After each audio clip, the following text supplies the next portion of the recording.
I forgot to record. Okay, one assignment regarding the 3D slicer and another assignment regarding the pattern recognition part, but no assignment about linear algebra and inverse problem. And so you have enough time to work on the 3D slicer, but please install 3D slicers by tomorrow. And then for sampling and segmentation with 3D slicer, then you can follow the slides or watch the video clip that I will post it tomorrow.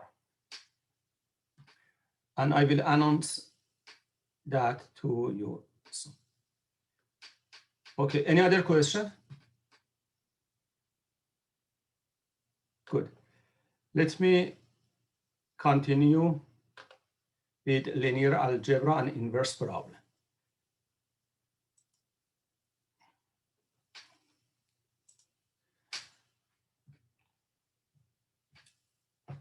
In today's lecture, I'm going to talk about linear algebra and inverse problems. Of course, a review of that. First, I will talk about motivation about this chapter. Then I will talk about linear algebra, and I will explain about direct problems and inverse problems, especially in biomedical engineering. And then I will talk about the linear discrete inverse problem and nonlinear inverse problems.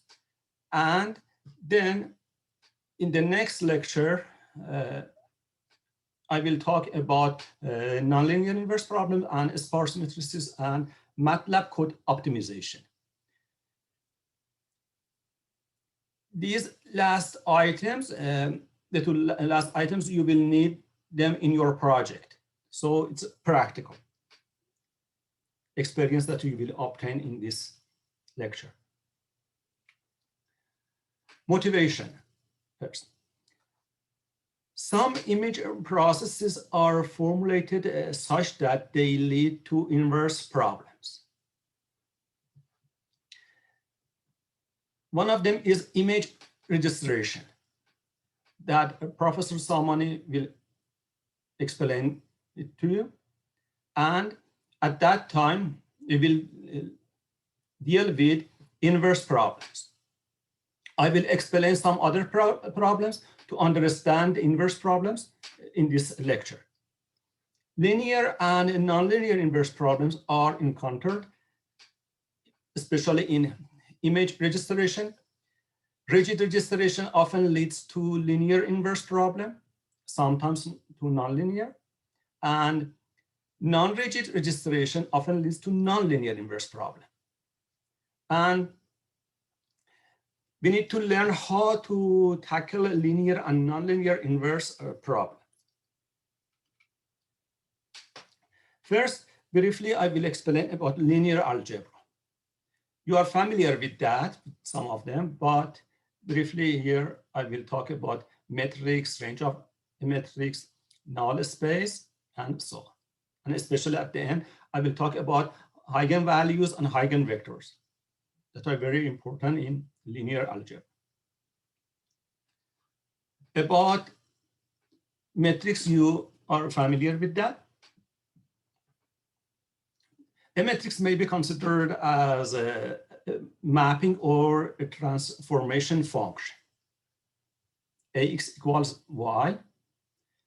And this may be viewed as a mapping of vector space R power to n containing x into the vector space R power n. So the size of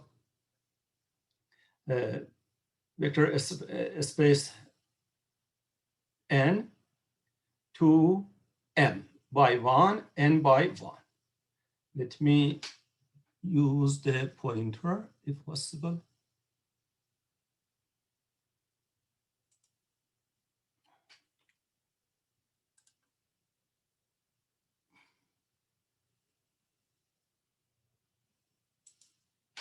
Okay. So what is the range of metrics? When we deal with some vector x, then it will be mapped to a special or a special set, the set of all possible y vectors obtained for x vectors. So it's clear. And null space, when we deal some set that gives us 0 vector, that set called null space. Matrix singularity is very important. It's said that a matrix A is singular if there exists X such that AX equals 0. And if we deal with such a case, that at that time, determinant of A is equal to 0, or we can say that there is no inverse matrix for that. And if M equals N and A is non-singular, then simply we can say that the range of A is R equals power to N. And if X is 0 and A is singular, then X equals 0 is mapped to Y equals 0.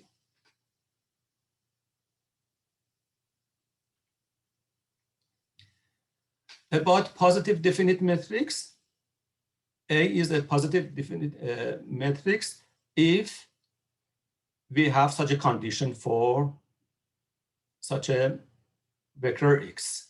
X transpose AX must be greater than 0. And if we deal with another condition that this expression is equal or greater than 0, then we call it positive semi-definite matrix. Sometimes we deal with some special vectors called orthogonal vectors. In a set of vectors x from x1 to xn, they are said to be orthogonal if the multiplication of two of them, I and j, are from m to n. Then we can say that if it's one only if I equals j, and if I is not equal j, it becomes a 0. And we deal with orthogonal matrix. If we deal with them, then we have such a condition for orthogonal matrix. Here is orthogonal vectors, and we can provide an orthogonal matrix like that, it has this condition that U transpose U is equal to I. And any orthogonal matrix is non-singular, and U transpose is equal to the inverse of that matrix. And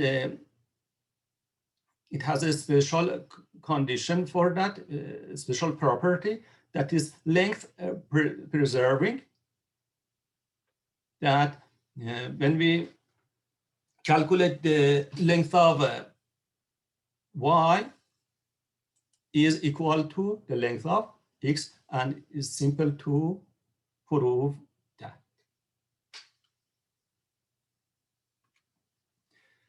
The important thing is eigenvalues and eigenvectors. They can be used to assess the amount of information of a matrix, the amount of information.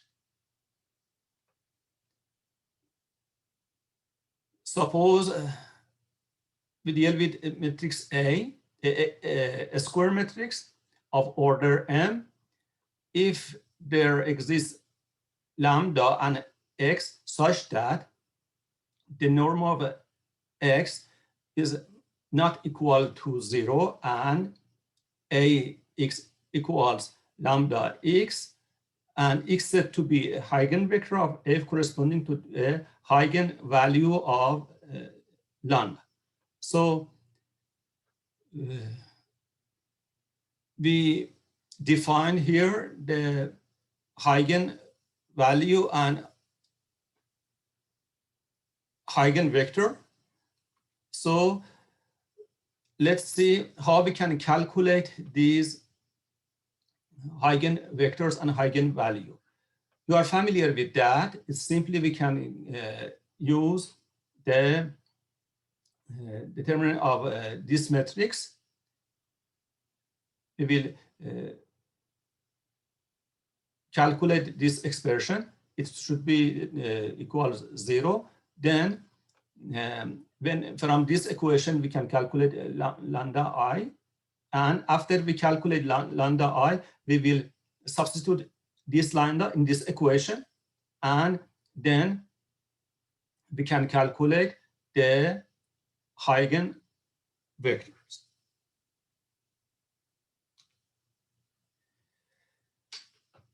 Eigenvalue and eigenvectors have some properties. Eigenvalues of a symmetric matrix are real, and for positive definite matrices, eigenvalues are positive, and for a symmetric matrix, eigenvectors are orthogonal. So eigenvalues for symmetric matrix is real, and their eigenvectors are orthogonal.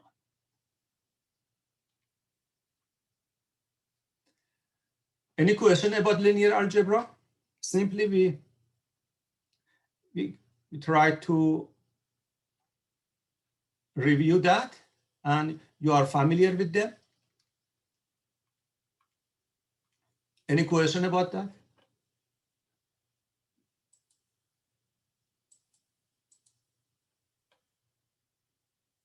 Okay.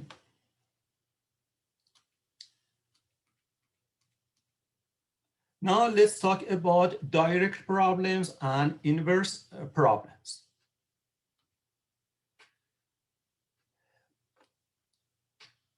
Sometimes in this slide, I have summarized the direct problem and inverse problems.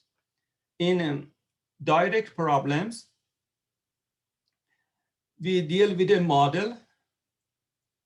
We know physical properties and geometrical properties are known. And from that, we are going to calculate some output, and we can simulate our data. Or for example, some voltages can be calculated. And in inverse problem is vice versa. We measured some data. For example, we measured some voltages, and from those voltages, we are going to estimate some physical properties, for example. So in practice, we deal with two problems, direct problem and inverse problem.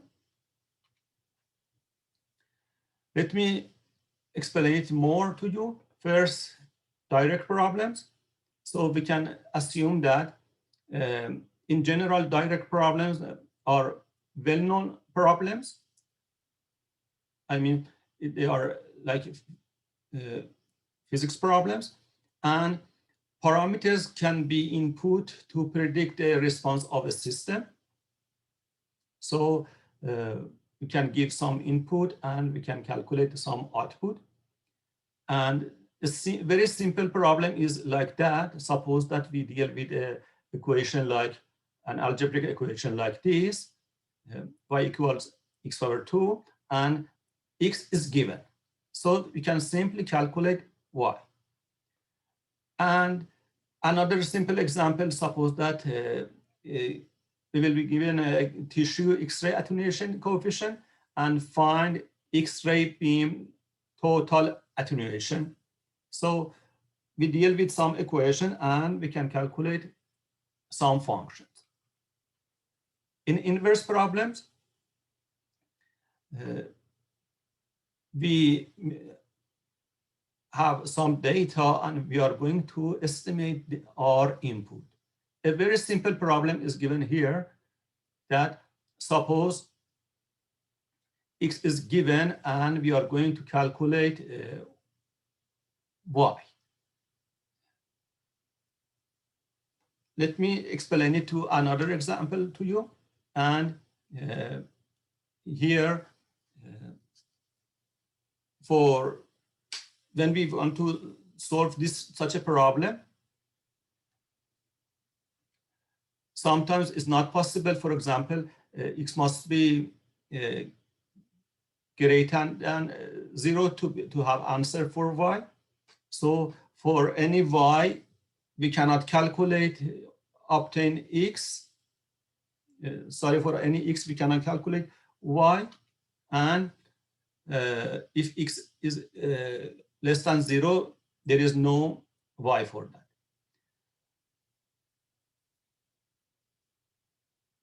For example, in tomography problems, we deal with such a problem, find tissue attenuation coefficient distribution that yields a given set of X-ray beam energy attenuation values. Let me give you a very simple example. Then consider an electric circuit like that. And if the value of the resistor are known and we applied a voltage source here, simply we can calculate voltages on other ports here. This is a forward problem. But suppose that we have a black box like that, and we are told to calculate these resistor to obtain or to estimate the value of this resistance. We are going to solve an inverse problem. So if we apply some voltage source to this black box, then we can measure some voltages here, and we can obtain a data set. And from data set, somehow we can calculate the value of these resistors. So an inverse problem is here that we deal with some data obtained by measuring the voltages, and we should estimate the value of these resistors. An interesting inverse problem in biomedical engineering is an EEG inverse problem. Electroencephalography inverse problem. Suppose that for forward problem or forward or direct solution, actually suppose that a source is given, an electric source, a current source is given, a dipole is given here, its value, and we know the geometry and the conductivity in the brain.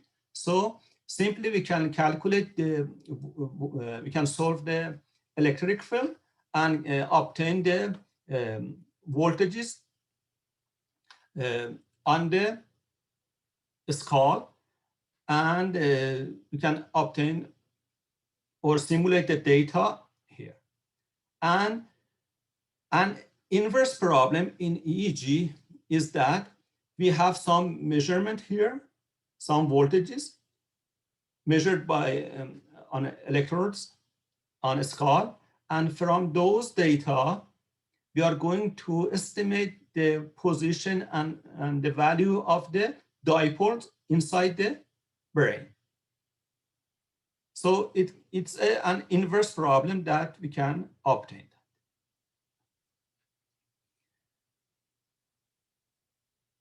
And here you see that MEG, magnetoencephalography, and if we measure the data by using coils, without physical contact, we can calculate the voltage, and again, we can have the same thing, an inverse problem for MEG.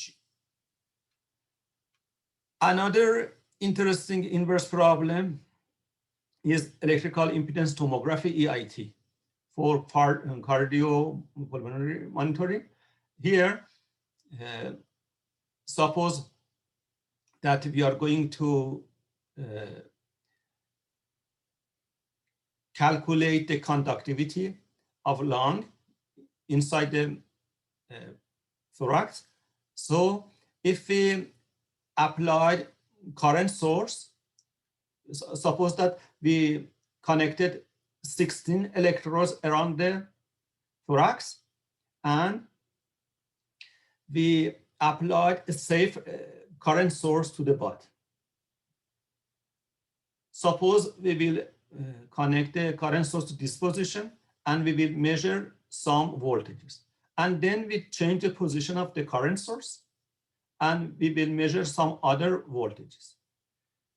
So we can have some data here, and from data we can estimate the conductivity of these inside of the body, and we can obtain these images here. It's similar to this problem actually. Inside of the body, can we assume that that is a resistive network, and we can estimate the value of that resistors, or similarly, it's the conductivities. So these are, for example, the belts that include some electrodes, and we can see the lungs here. Another application for EIT is for brain imaging. So we can put some electrodes on the head and on the skull, and then we can apply a safe current source to that and measure some voltages, and then we can obtain a data set and estimate the conductivity inside the brain. And it has many applications for that. Any question up to now? Okay. Now I'm going to talk about linear discrete inverse problems.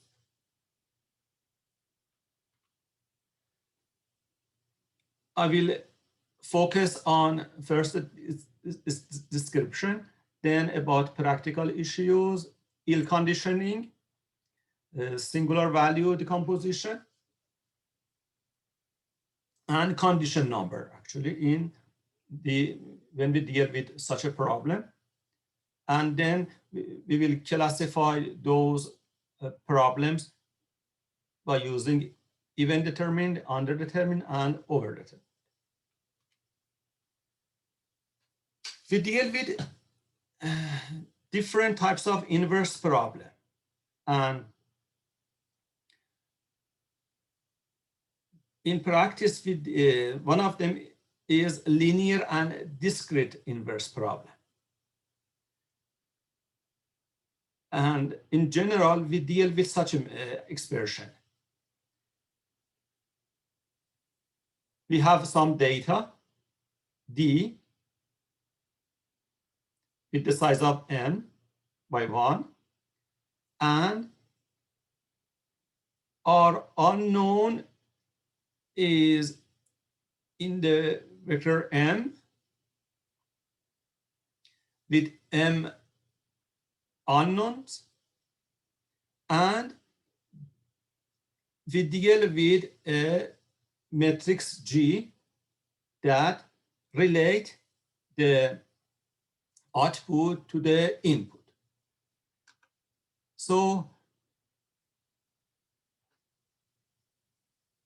suppose in each problem, we measured some data, some voltages, and we are going to relate those voltages to the dipoles.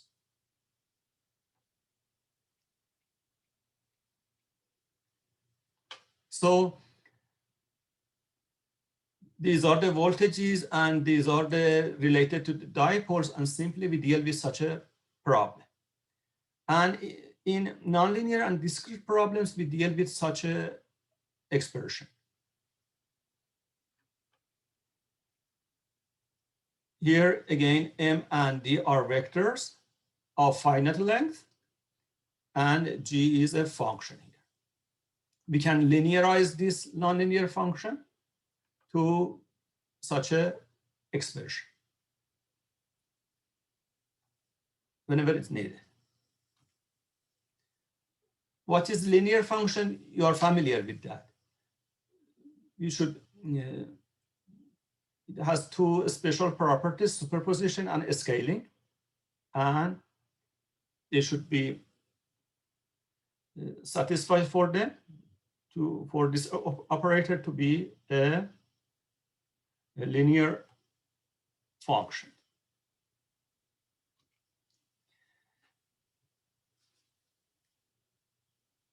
Here I'm going to mention a simple example for discrete inverse problem and in regression. Suppose that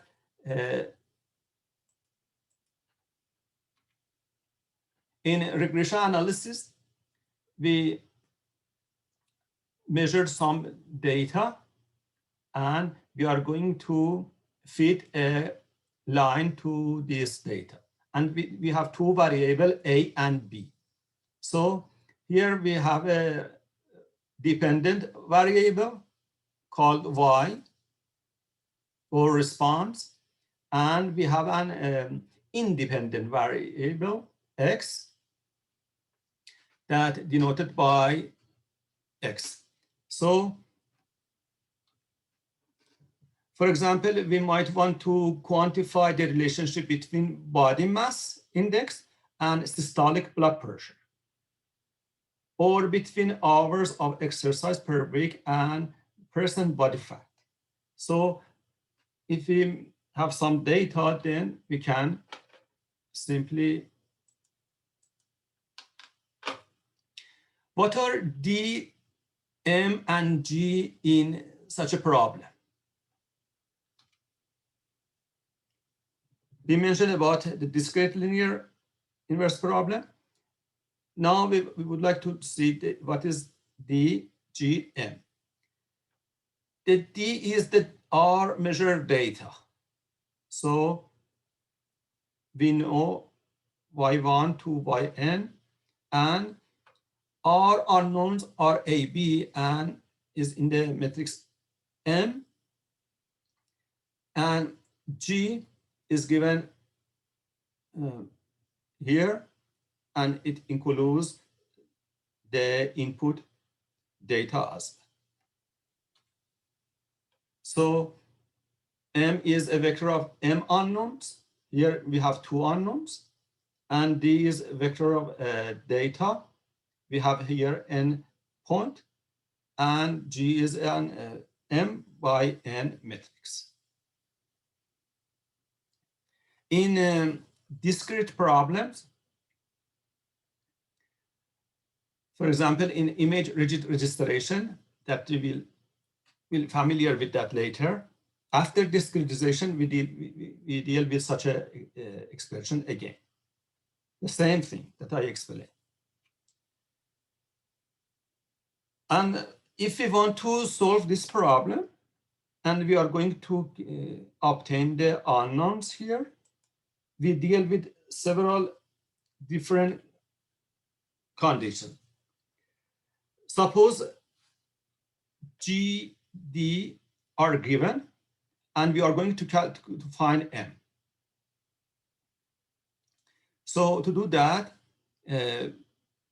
first we need to calculate the rank of matrix G. And if we calculate it and call it R, then that's an important parameter used to classify linear inverse problems. So simply we can calculate the rank of G. What is that? It's a number of linearly independent rows or columns in the matrix G. And sometimes the rank of this matrix is less than M or N. And for G, with the size of M by N, R is less or equal to minimum of M and N. And sometimes we need to calculate another parameters, R prime, that is the rank of the combined matrix G and D. Then we can use these parameters as well, as I will show you. So we deal with such a problems, keeping your mind, these parameters R is the rank of G and R prime is the rank of G and D. Okay, if M equals N and equals R, there is a unique solution for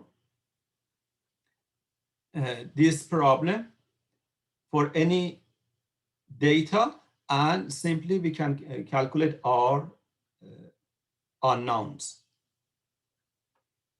And if R is less than R prime, the system is inconsistent and there is no solution for that. And if R equals R prime and N is greater than R, the system is consistent, but there are more than one solutions. Let's see some example here. Suppose that I'm going to show you to show you that it's not easy to assess a matrix based on only its rank. For example, in here, suppose we deal with such a matrix. We have the same row here, and the rank of this matrix is equal to 1. What about this matrix? Sometimes we deal with some numbers like that, and sometimes if we assume that this number is equal to 0 is for our, we can approximate this problem to this one. Sometimes we make a mistake because it's totally different and it behaves totally different. Let's see what is the rank of this matrix. Is R equals 2 for this matrix, in this case, sufficient to guarantee a solution?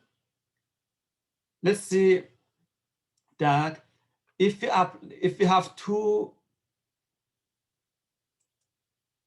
data here,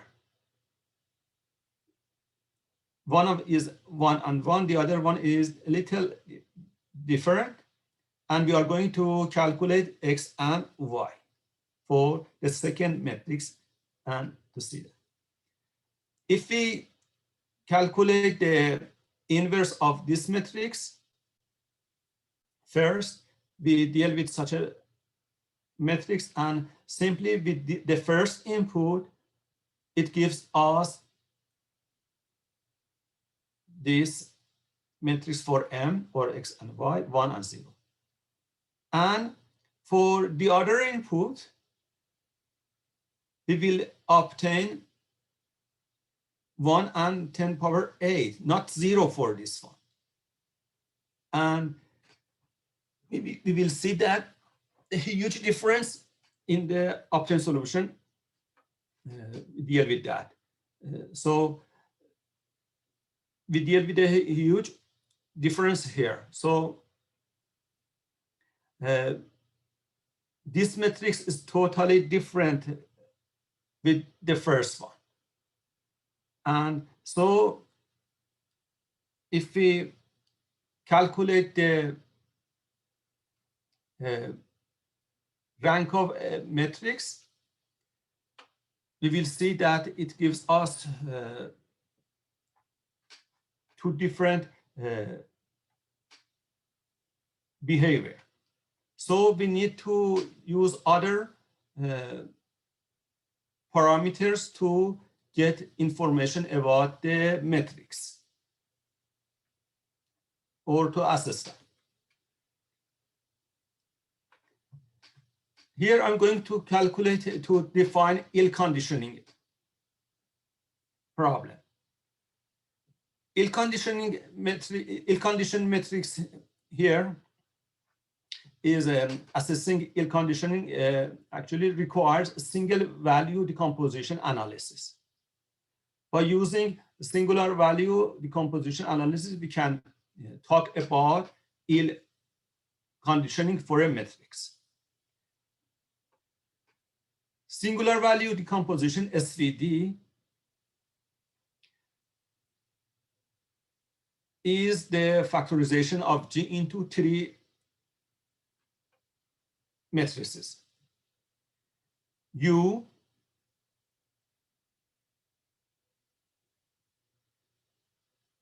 we can call it, for example, A here, and V transpose.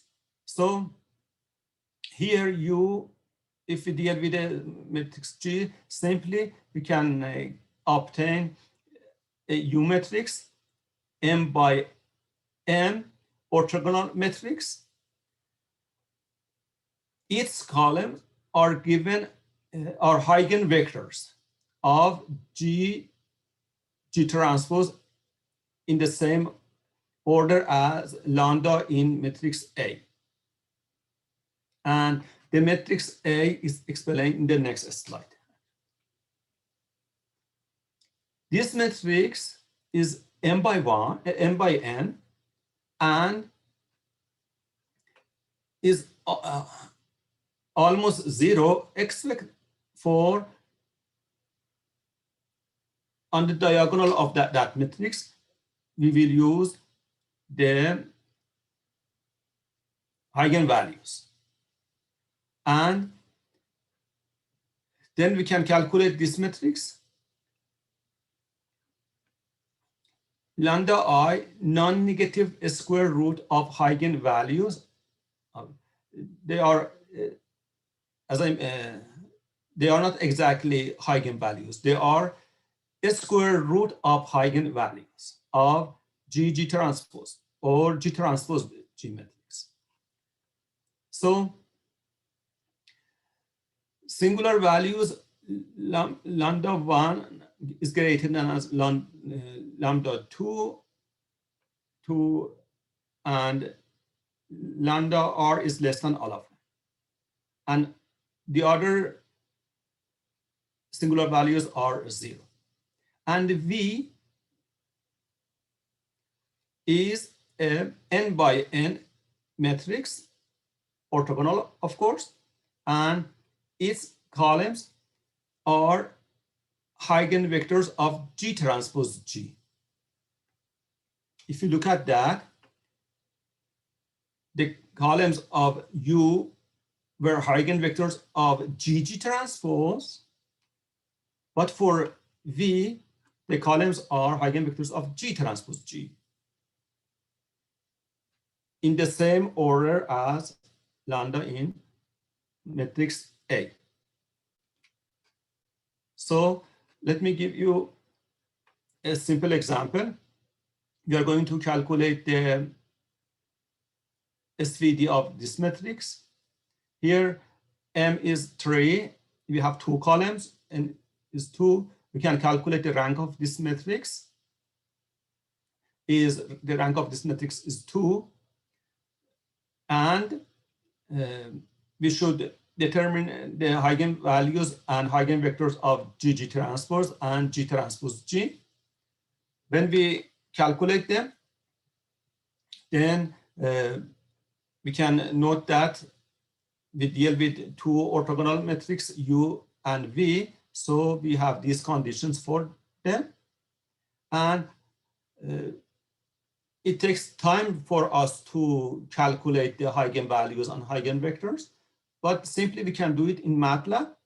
And by using this expression in MATLAB, we can calculate the eigenvectors and eigenvalues and the matrices U, V, and A.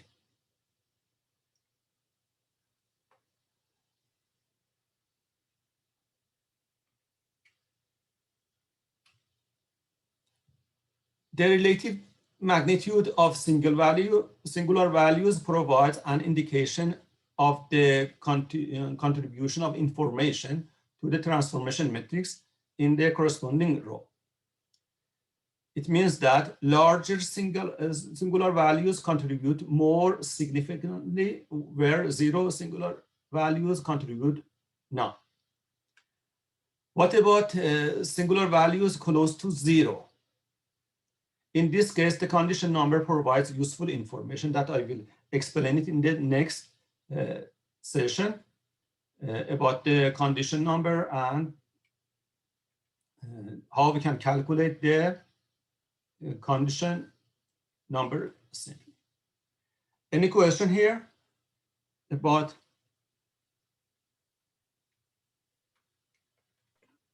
Linear. Excuse me, my question is about the rank of combination of G and D.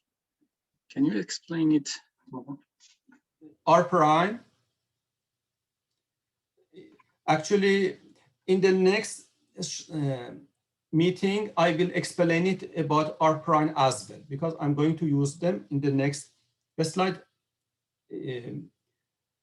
Simply now you can calculate that we need sometimes the rank to calculate the rank of this matrix. As I showed you, look at that. Here, D is the data, right? And for some problems here, we should use the data as well. Here we have two D1, and we deal with 2 Ds. D1 is this, and D2 is this matrix. And for this D1 and for this D2, the system behaves to different outputs actually. For the first D, we deal with for example, normal value for the matrix M, but for the other one, we deal with a huge value or a very big value for the matrix D. So, and some instability there is when we use the other input, we have some instability. So in the next session, I will talk about this rank R prime as well again.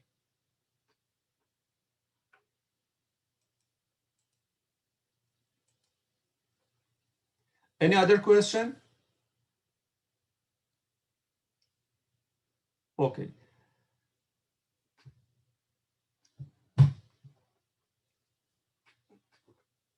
So I will post this lecture video and another one to explain a little bit about the last slides for 3D slicer. But please install the 3D slicer and start to work with that. And as I mentioned, I will post tomorrow hopefully homework assignment about the 3D slicers to work with that, and you have enough time to work with that. Thank you for listening. Have a nice day. Bye.